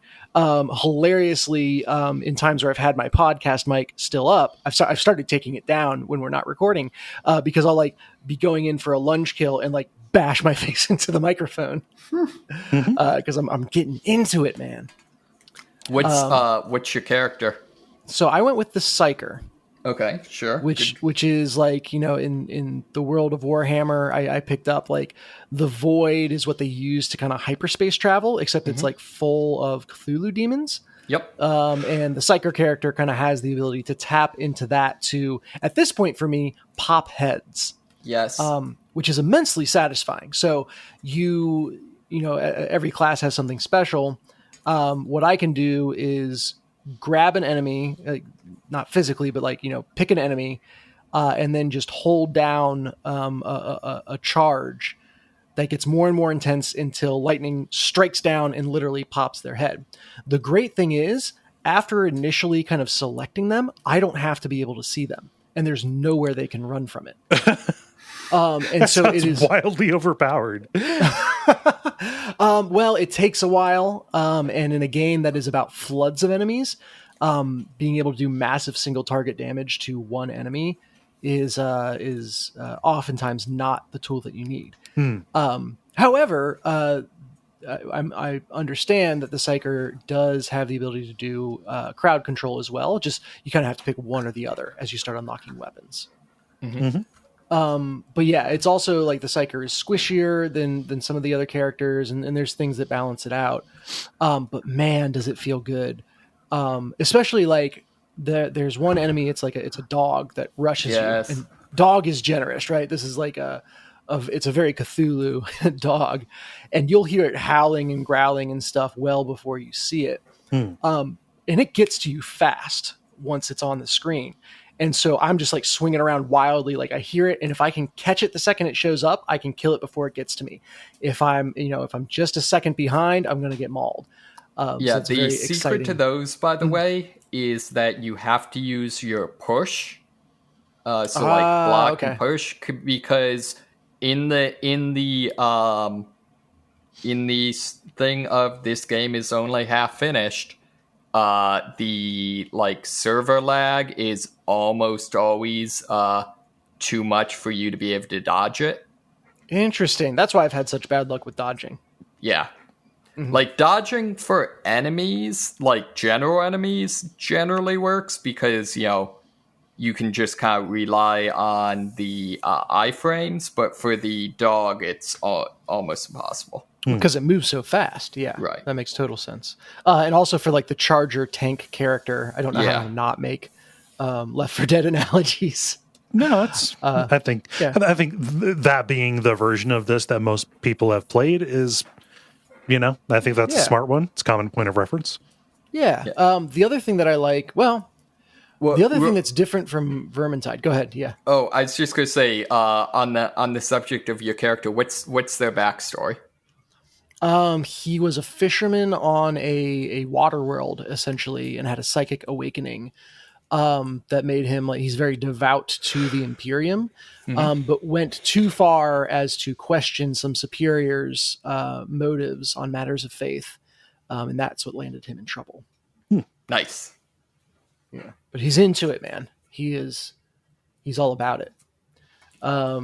That's fun to hear your little voice barks. It's not as good as when there's a specific character they're attached to, but being able to flesh out the personality and be like, oh yeah, I know what that's referencing from my backstory is kind of cool. The amount they talk about the pilot is a little weird to me. Like they're kind of fixated on the pilot that brings them in and out, and I think that's a little. They need to grow up a bit. Yeah, the pilot and the tech priest. Yeah, are these both lady characters that they keep cracking jokes about? Pilot is the tech priest. It depends on how technical you want to get. Okay. In that, sorry, she is mostly not organic by this point. Okay. Yeah. And they're not like bagging on her.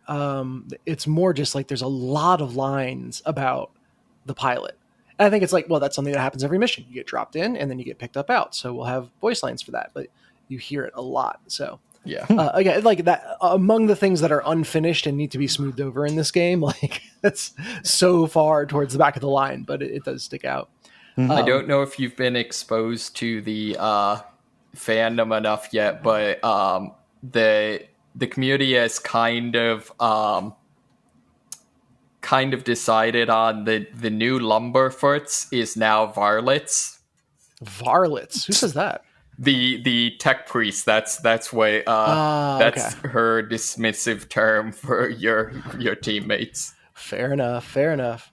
Oh, but the thing I was going to say is, so a huge part of Vermintide was the grimoires, and you would pick this up. It would remove some of your health, so lessen your max HP, and take up an item slot. But if you could extract with it, you got special bonuses, better quality loot, more XP, all that stuff. They were always in a fixed position, and so you could kind of just look up a guide. And know where they were going to be. It was oftentimes kind of more hidden by platforming. And so it was like, okay, I'm going to grab this, but it's going to be 3 solid minutes of just kind of hopping around, hoping that we don't get swarmed because I need to focus on, where I'm landing. Darktide has grimoires and something called scriptures, and I'm not sure how they're different. Only one or the other shows up as far as I can tell. So scriptures are... what in Vermintide there were books and grimoires or something. Basically, scriptures take up the slot, but they don't decrease your max health. Interesting. Okay. But there is now kind of a pool of places they could be. And it's not as difficult to check those places, but you can't just be 100% certain that what you want is going to be where you want on a given run. And so on the balance, I think I like that better, with the caveat of I'm looking towards when I am more familiar with each level. And that happened. You guys remember on the stream, I was like, oh yeah, if you go left here, there's something behind the bushes. If you go right there, there's that. So once I'm to that point with these levels, I think that'll be way more fun. Like, I get to check some extra things. I'm not spending a ton of time outside of what the main game is, and I still get my reward. That's nice. Right now it's a little frustrating just because it's like I'm looking at the guides and hints and going like, am I past it already? And no one in the community knows where anything is because it's a newer game. So yeah, that will be good. Just kind of iffy right now, and honestly, that is the byline for Darktide right now. Yeah.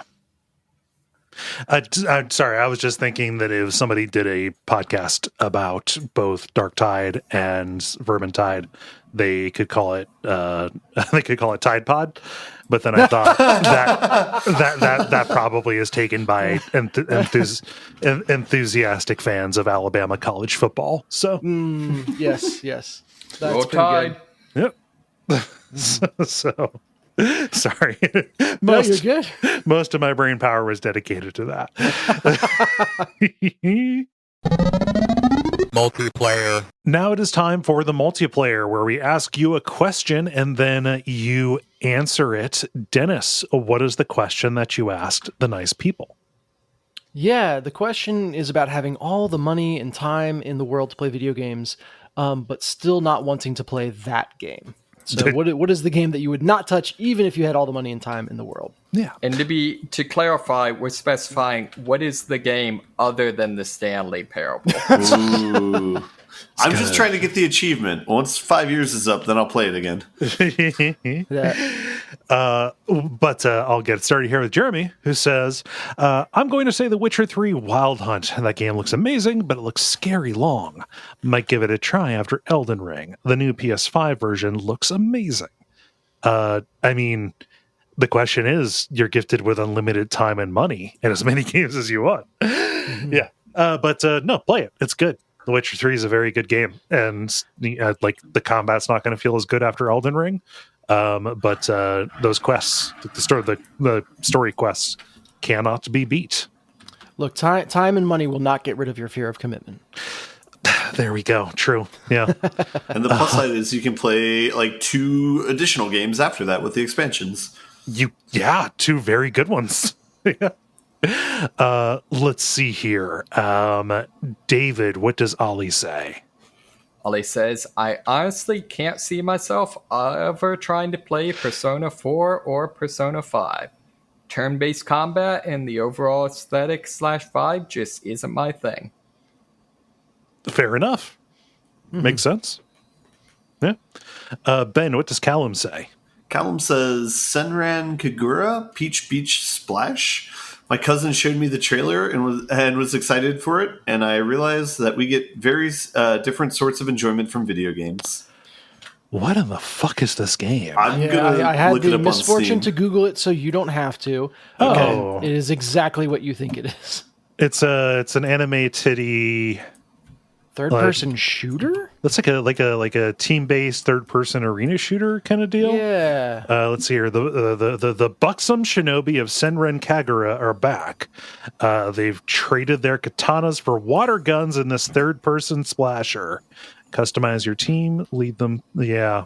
It's okay. It's like Blitzball, but instead it's Titsball. And that's all we need to say about that game. All right. Anyway, Dennis, sorry, I was proud of that one too. It was pretty good. Dennis, what does Greg say? I still wouldn't play I still wouldn't play most pay-to-play mobile games. They all play with the same formula and gameplay progression. So once you've sunk $100,000 into one, you've played them all. Yeah. Sounds like he's learned from experience. Yeah. I hope he didn't sink $100,000 into one. I don't know his situation, but Do you like Diablo Immortal? no, I mean, I've never played it. It doesn't appeal to me from what I've heard or seen of it, but yeah. That seems to be the top candidate for games that could suck $100,000 out of you. Yes. David writes, still probably wouldn't play World of Warcraft, even in this scenario where I have unlimited time. That seems like a waste of time. That's pretty good. Bleak. Sorry, but Infinity just isn't long enough. David, what does Zach say? Zach says even online? EVE online. Even with unlimited time, I just don't think Spreadsheets the MMO would be for me. Oh, okay. I mean, suit yourself.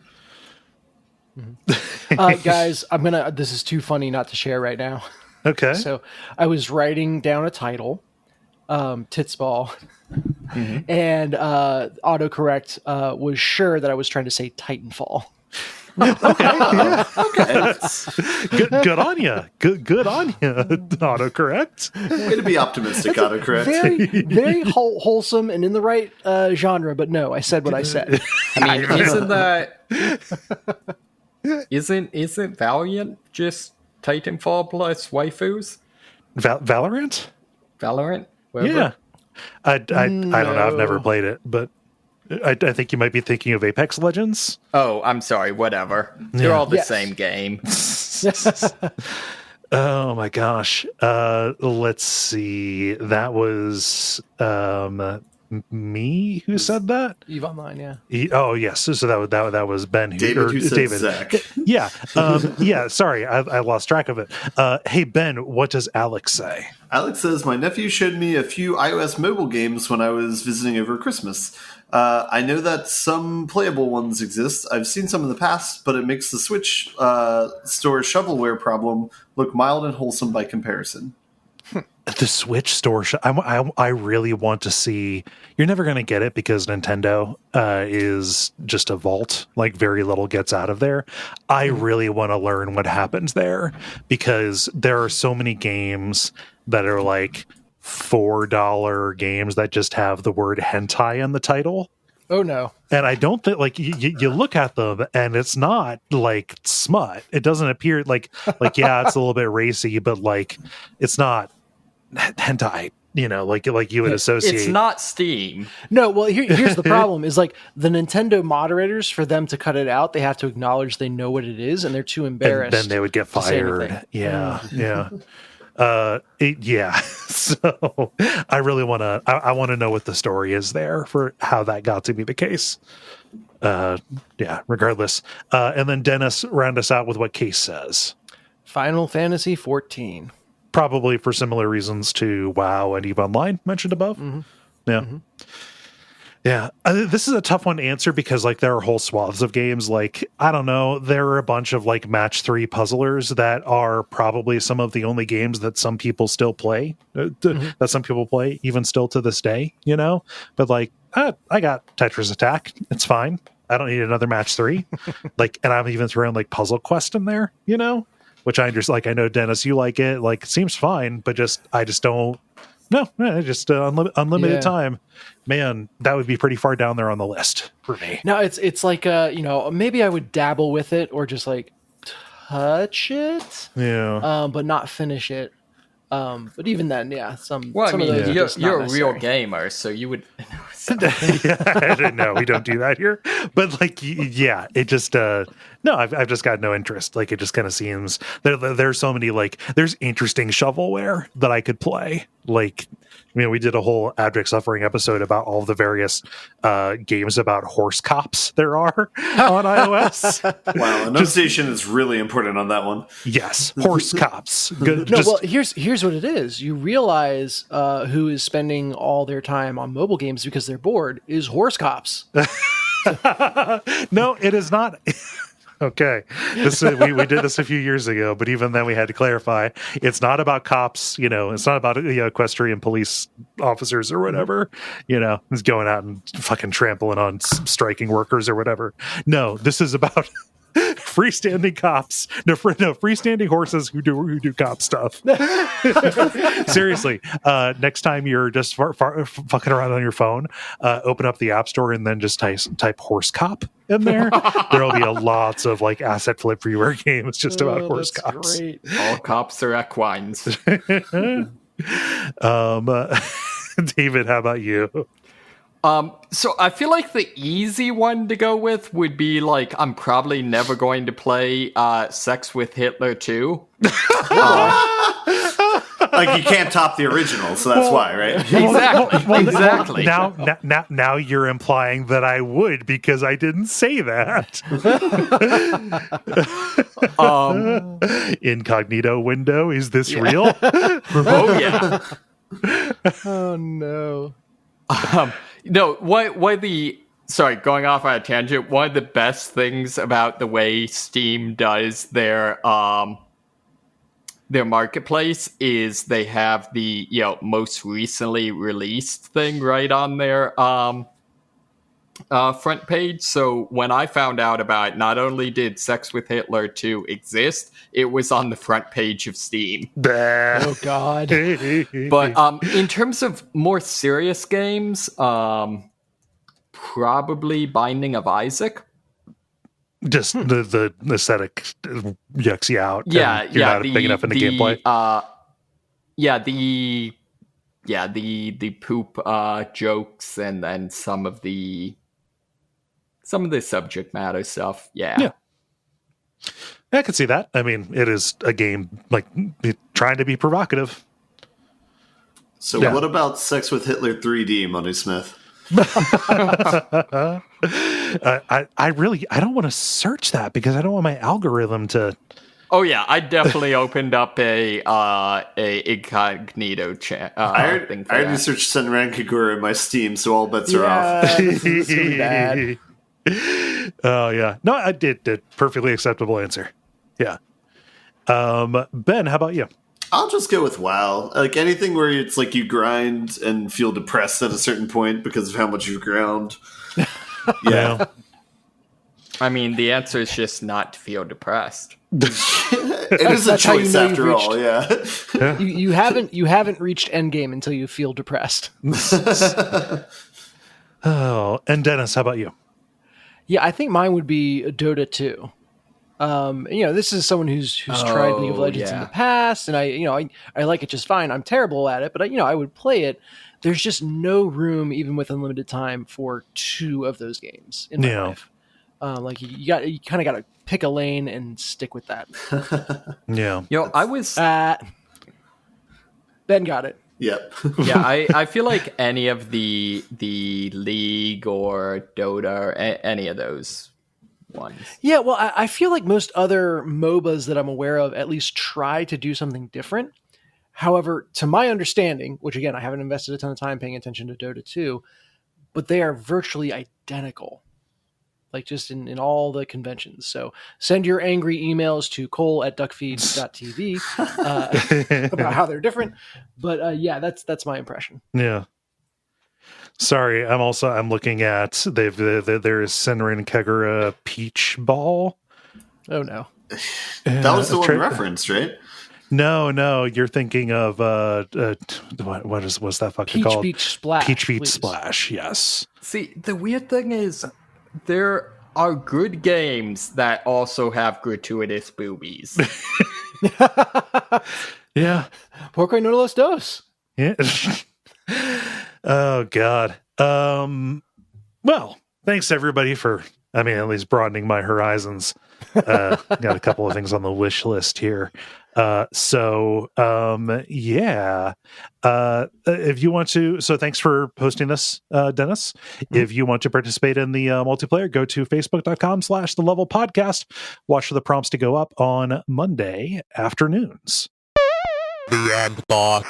Now it is time for the End Boss, where we talk about things that are happening in the world of video games around us. I want to go with your story, Dennis, because that's, I think, most timely. Yeah, this one hits close to home. As a Bengals fan, at the Monday night game, well, this would have been 2 weeks ago by the time this airs. Yeah. Some pretty scary shit happened. So Damar Hamlin was a player for the Buffalo Bills. Made what? Excuse me. Yeah. Currently, oh my God. until the contract ends. Very important that Damar Hamlin is still alive. I won't bury the lead. Sorry. Yes, Sorry, didn't mean to jump on you there, but no, this is an important point. Made a routine tackle, or what looked like a routine tackle, and then had his heart stop. And so collapsed on the field, and it was a whole thing. The game got postponed / I don't think they really have a time they're going to play it again. And a terrifying incident, however, has provoked is probably the wrong word, but elicited a pretty wholesome response from fans of both teams and the internet in general. Just he is doing much better. He is out of the hospital and back home, the last I saw. So excellent for him. But just the outpouring of love and support and all that stuff from everyone. Like basically the stadium went over and held a vigil for him. yeah, Everyone who's like, yeah, I was going to be out all night at this game. I guess I'll go, root for Damar to be okay. Yeah. And I saw shirts as early as yeah. That's what I mean. No, this is cool. So it's 513, but which is Cincinnati's area code. The 5 and 1 are Bengals colors, and then the 3, which is Damar Hamlin's number, is Bills colors. I was like, oh, that's cool. I hope those proceeds went to a good cause. Something charitable. Yeah. Yes, I hope so. I think so.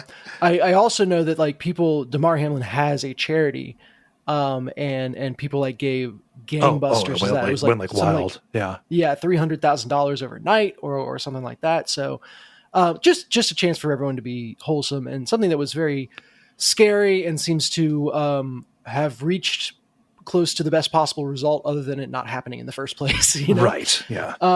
So that's all gone on, and it seems like EA Sports is getting in the mix here. They announced that they're going to pull a touchdown celebration from Madden NFL 23. That hits a little different now. It's, you score a touchdown, you fall over, and your teammates do fake CPR on you. Oh. Which I want to say front. This is not a story about EA doing something they shouldn't have done. Like that, right. That before anything, and connect that to Damar. That's fine. Like that makes sense. Just classy of them, I guess, to be like, all right, that's, given what's actually happened, we're going to put in the effort to maybe not have people spontaneously relive that.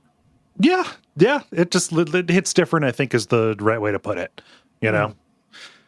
Yeah, there are any number of tasteless jokes of other situations that I could make that would pop up. Right.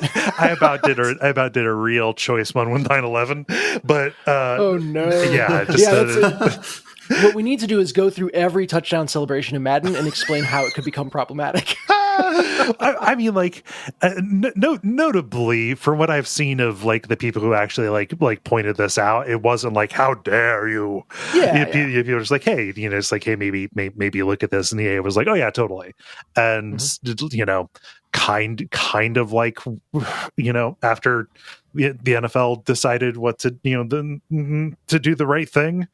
There was a minimum of shittiness about it. I've also not seen a lot of shittiness about this. So yeah, just being responsive and thoughtful about what's included there. I'm sure you could go looking on the internet for someone who is mad and complaining about it. Yeah. But you'd have to dig deep. Overall, the response and support, and even down to EA Sports, really philanthropic and good-hearted organizations. The response has been pretty wholesome. Yeah.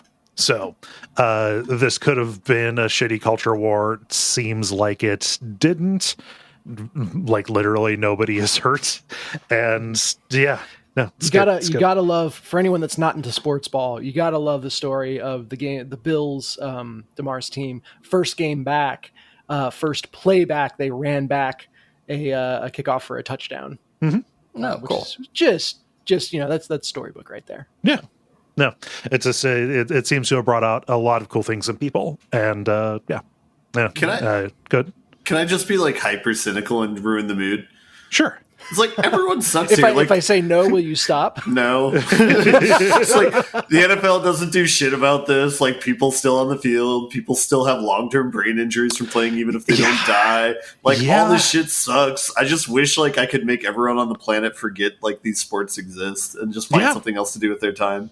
And it's but the problem is that something else would probably be war. Yeah, there's like a general problem where whenever you get sufficiently number of eyes on a thing, then it's like, we can get advertising money out of this, and so we're going to take that. Doesn't matter how shitty the thing is that people are looking at.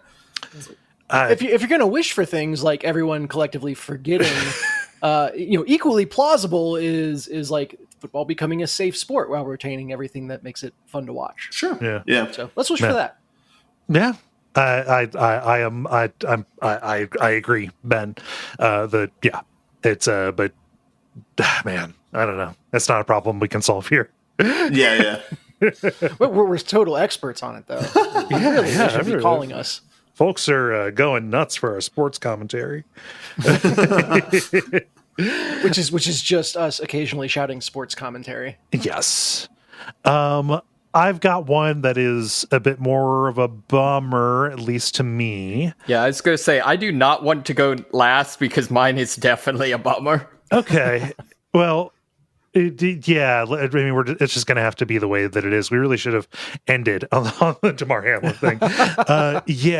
So I love Bitmap Books. They're a publisher. I believe they're based out of the UK. They do these beautiful, like, thick, hardbound, like, very visual, retrospective, kind of like compilation or reference books, primarily about old games. Like they've got an amazing one just about, and people are going to be snarky about this, but like the secret history of Mac gaming. Like, there's just a bunch of really cool stuff that was available on early Macintosh computers that nobody heard about and like never was brought forward, but it's cool to read about. They've got just a bunch of stuff like this. They've got a great book about JRPGs, and they were working on one about the Mega Drive, aka the Sega Genesis. One of these, again, very visually lush, kind of game by game, just kind of like synopsis, like, hey, here's what's cool about this. Here's a bunch of cool imagery. Here's the beautiful sprite work inherent to these games. It had been in the works for a while at Bitmap Books and was delayed several times as they started trying to work out the rights for what they were going to do so they could sell it. Sega was a partner with them, I believe, on the Sega Master System edition. But apparently Sega was such a pain to work with, and their demands were so steep that Bitmap Books had to cancel the Genesis version, the Mega Drive version, basically saying, like, if we tried to push this any further, it would ruin the company. Like, it's best just to cut bait, so we can live to put out other stuff. They're looking at trying to find a way to basically, hey, can we release this, like, not charge money for it, just like as a PDF for people to download for free, so something comes of the many hours of work that went into it. Yeah, that's the heartbreak right there. Yeah. So the jury's still out on that, maybe literally, because that is again, now that Sega knows about it, they could be litigious about art being used. But man, fuck you, Sega. Like, literally, this is just people making a product that expresses love for your old shit, specifically for people who want to, like, read about and also love your old shit, and you are being a hard case about it, and that sucks. So it's so tone deaf. Yeah. And Sega's like weird about this, like not like Nintendo weird about like fan projects or whatever, but even Nintendo came around on like streaming stuff. Like, Sega's still kind of shitty about streaming, and they've got all kinds of like, you can't stream past this point or else we're going to have the content pulled in some of the games. It's like, it's not great. They could they could do this better. They could be better about this. It's got to be an usually- organization just with a ton of lifers who have not updated their views on things in 2 decades. Honestly, surprised Sega's still relevant enough to have a legal team. That's the most relevant part about them. They're pretty. They publish big stuff, but anyway, that's my story. I don't see stories from Ben or David. Either of you got anything? No, I think I posted it. Yeah, I have one in the doc. Oh, you do? We can end on mine. Mine's sort of happy. Yes. Okay, David, go ahead. Yeah, so Volodymyr Yazov, who was one of the developers on the Stalker games, unfortunately was killed while defending the Bakhmut in the Donetsk region of Ukraine. So this is someone who the article I found only specifically said that he worked on Clear Sky. However, in Call of Pripyat, I hope that's how that's pronounced. Like one of the main faction leaders is modeled on him, the leader of the Freedom faction. Okay. But yeah, just kind of, I mean, I don't know. Obviously, like, specifically that someone that made really awesome video games died is one of the least horrible things about, this war. But still, like, yeah, it still really sucks. And it's, kind of, I don't know. To me, it's interesting. I don't know, example of, I don't know, things dying that at least sort of has a more direct impact to me. Does that make sense? It's like a tangible reminder. Yeah, that's kind of what I'm trying to say. Yeah. Well, yeah. so think of it this way. I just spent a bunch of airtime on Darktide, right? Every soldier in Darktide is this meaningless grunt whose life begins and ends with battle and has no connections. And reality is very, very different from that. Every person that's taken out on the battlefield had something they were passionate about, had something that they were contributing that now we don't get, and had people that love them and will miss them forever. So it's a sobering reminder. Yeah. And, you can think about the senselessness too, just like, I don't think it's weird at all to take this particular loss because you played the fruits of his labor. Right. Like exactly. There was creative output there, that is a kind of, psychic transmission, and it's senseless, just senseless all around. Like, not that he chose to fight. It's senseless that the conflict is even happening. Right. Mm-hmm. And he hopefully, I don't know. It just sucks.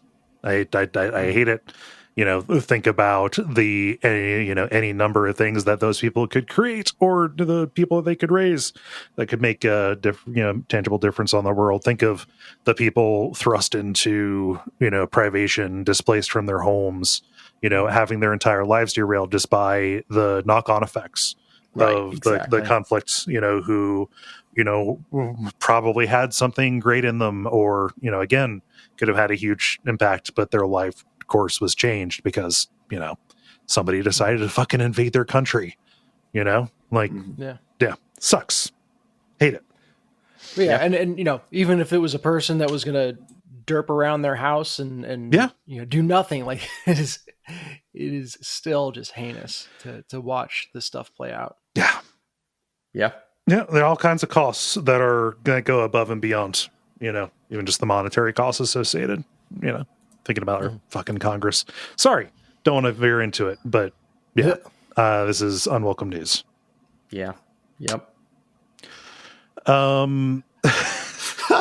Sheer segue. Yeah, cheer us up, Ben, with something Hey, that's guys. definitely going to make us smile. Let's not think of all that stuff. Why don't we think about the Last of Us TV show, huh? I was going with more of something that'll make me smile. The Last of Us television show. Yeah, no, go ahead, Ben. Back to consumption, y'all. Yeah, hard to talk about this story in context, huh?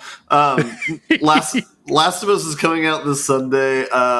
What I was going to share was that it's getting surprisingly good reviews early on, like from pretty much every source that I've seen so far. So maybe it's good. We'll see. Probably we'll see next week. So. I mean, seeing the Mandalorian blow away some zombies is... Yeah. That's the way. The cast is good, and also some of the people behind Chernobyl are making this, and that's an amazing television miniseries kind of deal. I have also seen positive reviews of it, and I was really surprised, kind of, So yeah, I'm gonna watch it. Shit.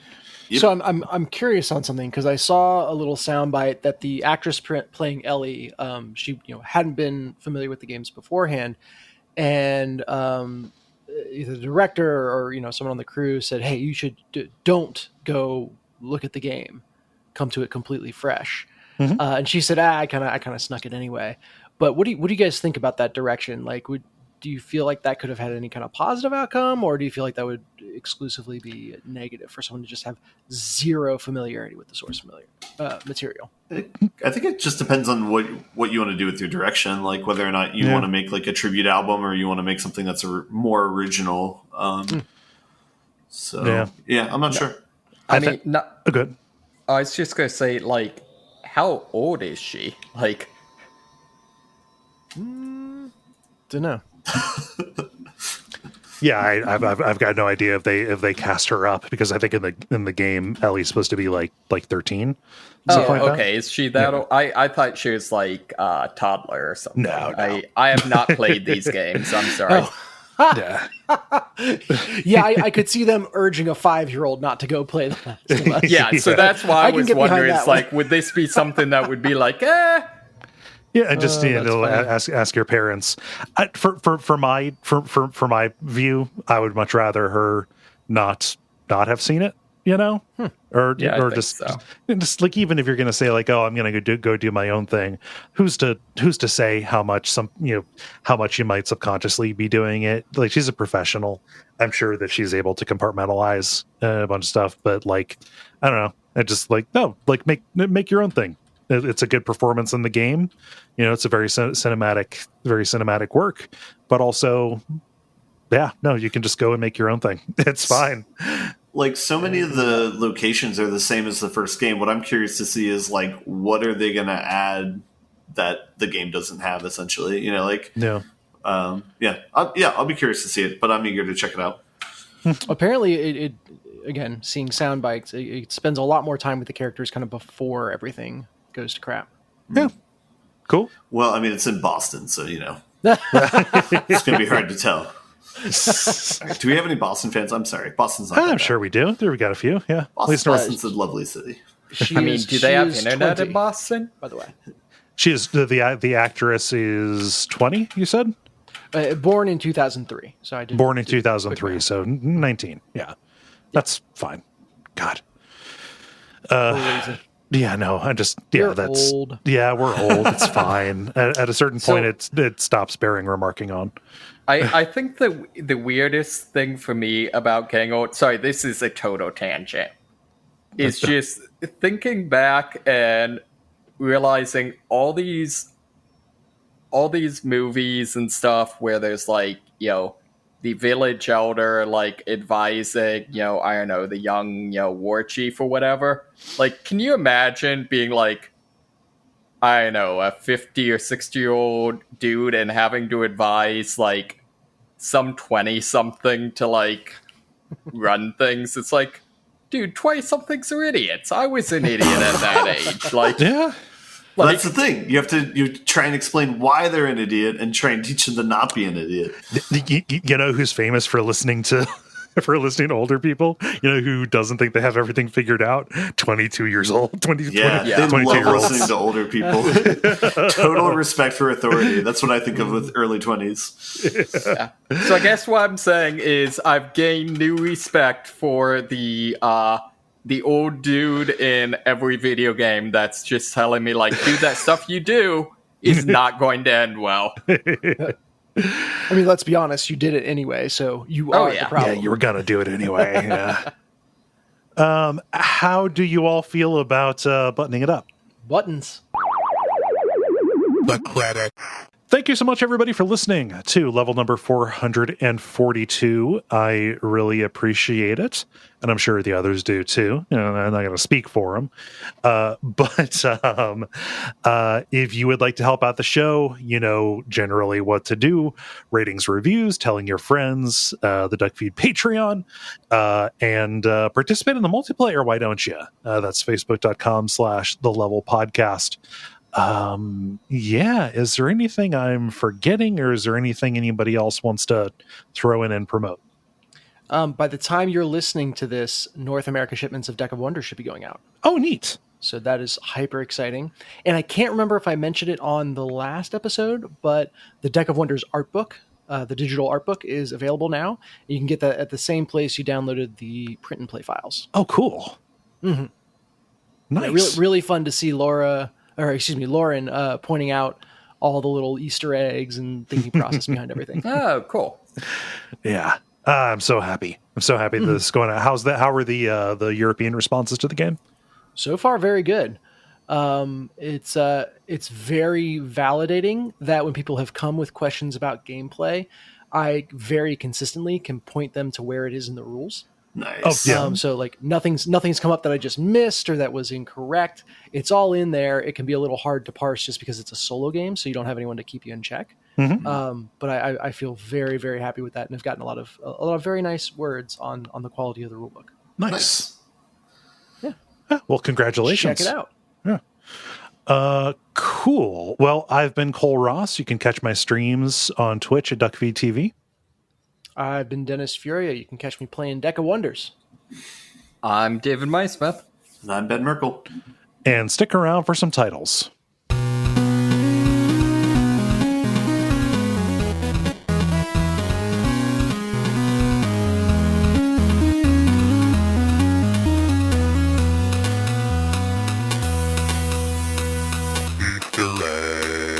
All right. I only have one, which is Entropy Accelerator. I got that one too. Okay. Yep. Okay. What else did you have? I had You're About to Get Pitied. I like that quite a bit. And then, as I said, Titsball, not Titanfall.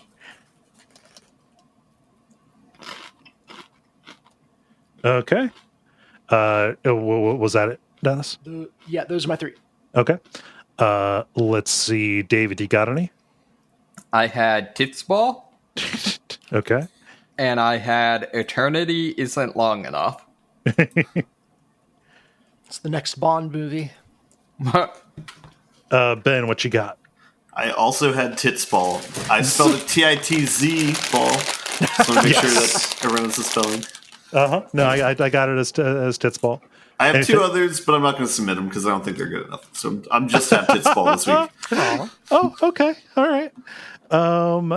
I think by laughs it's got to be You're About to Get Pitied, just because I don't know if Titsball is going to fly. Oh no, It's going to float. Yeah. Oh no. It kind of bounces around. Oh no. Cool. Yeah, Cool. I'm down for that. All right. It is decided.